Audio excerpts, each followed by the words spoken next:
All right, guys, so we're finally at part three, and now I want to talk about the actual idea of a producer's live stream. Why was the message so confusing? And if the message was going to be so confusing, why did Hiroki come out by himself?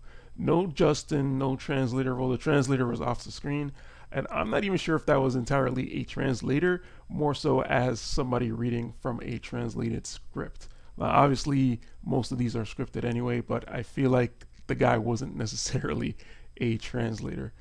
All right, so why is Hiroki out here by himself? He's not even speaking English, so like he doesn't even have good enough English where he feels comfortable to speak on his own. I mean, I think his English is actually pretty good for a Japanese person, but obviously I think he just feels more comfortable with Japanese. So I'm gonna go into a video right now, which I think is the reason that he sort of came out by himself. Status and hierarchy are important in modern Japanese society, just like they were in feudal Japan. Most relationships in Japanese society are not equal.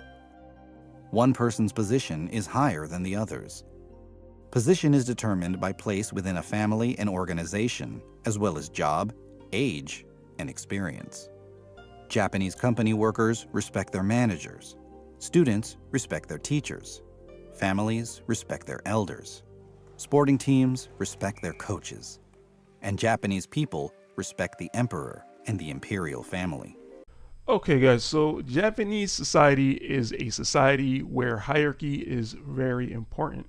So now, even here in the US, technically it's pretty much the same. Hierarchy is important. Like they mentioned in that video, teacher to student, athlete to coach, person to their boss, etc. But I think the key difference in Japan is when it comes to work.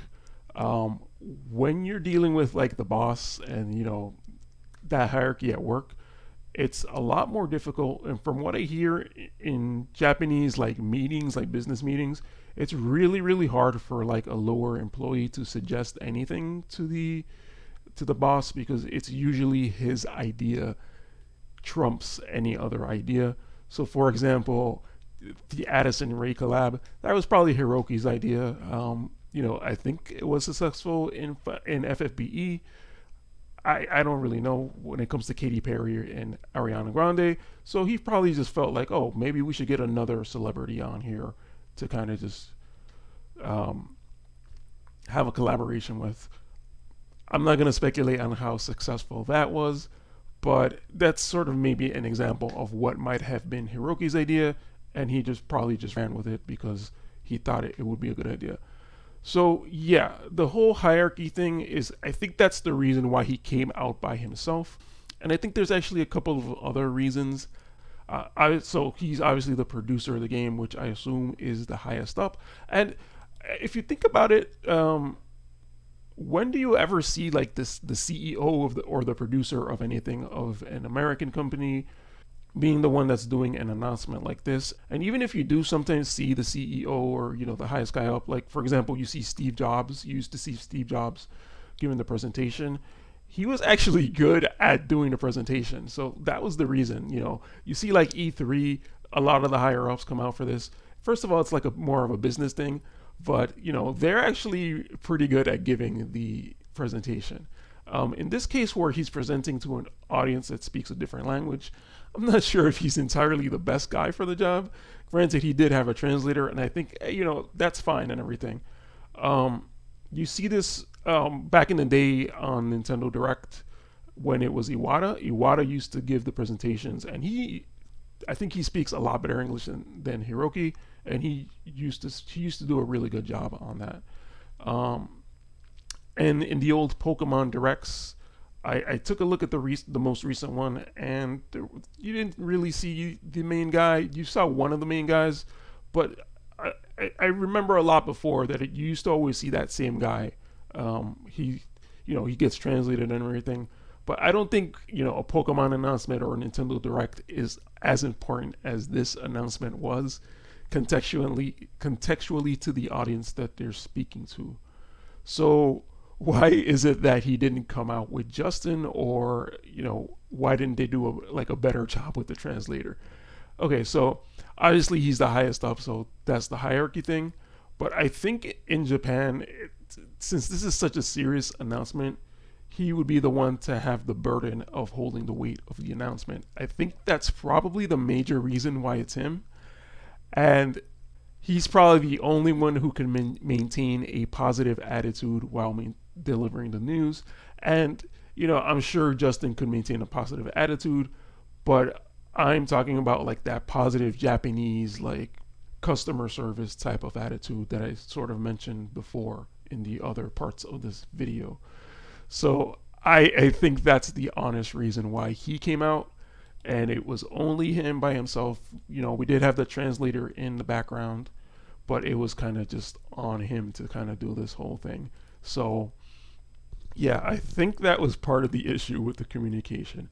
Okay, guys, so one other thing I wanted to mention in the producer's live stream itself, he kind of comes with a tone where he's sort of thanking the audience for like the support and it's for basically being a customer up to now. So let's go into a clip. I have a clip of that.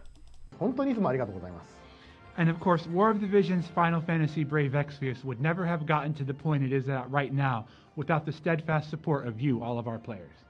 So yeah, in that clip, you kind of just see that same Japanese customer service where it's just like they're really thanking us for the support, like the financial support of the game.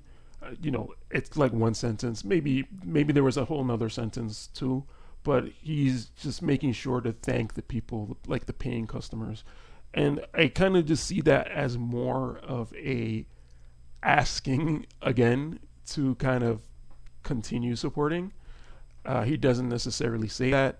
I don't think, I think in a Japanese situation, you wouldn't necessarily be saying that. You'd kind of just emphasize that, you're grateful for the person having supported so far. I think maybe also just thinking of an American perspective, you probably wouldn't ask people to keep supporting, like maybe something like YouTube, or you're like a small channel, or like you're a small like indie band or something like that. Then maybe you'd ask people to support you, but I don't really think even in America we would celebrity would ask for support like that. They would probably just say like, here's my tour dates, come to the tour. Okay. So finally, the last thing I wanted to point out is I was kind of looking for, because I'm so used to hearing a certain phrase in Japanese, I was kind of looking for Yoroshiku Onegaishimasu.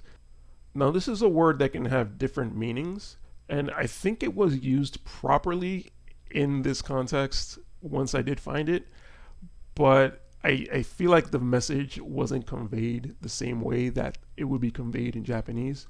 As I'm studying Japanese more and more, I'm starting to realize that one word can mean a whole lot of different things.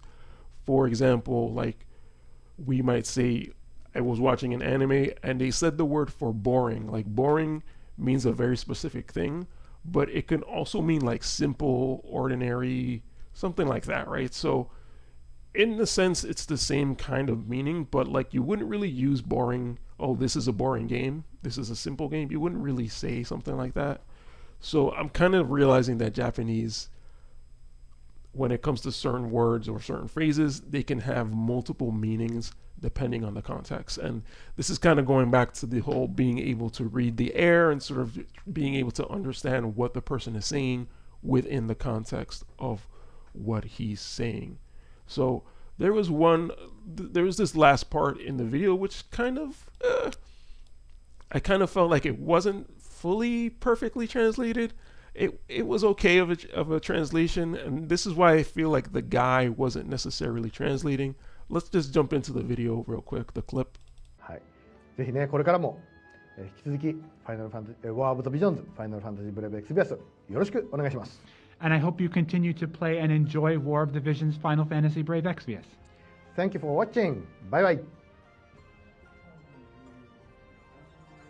Okay, and there goes the hand wavy thing again. But if you notice, you can go back and rewind it a little bit. Hiroki says something, and you clearly hear him say, Final Fantasy Brave Exvius, War of the Visions. And then the translator says pretty much the same thing, but Hiroki also threw in that Yoroshiku Onegaishimasu, and the translator didn't translate that. So that's why I feel like this was scripted, not necessarily translated on the fly or anything like that. And then he says, "Thank you for watching." Hiroki himself pretty much translated that phrase, Yoroshiku Onegaishimasu. That can technically be a translation of it. I have a list here of things that it can potentially mean. So one of the things is nice to meet you. You can say Yoroshiku Onegaishimasu when you first meet someone. Nice to meet you. Let's work hard together. Thank you for your valuable time.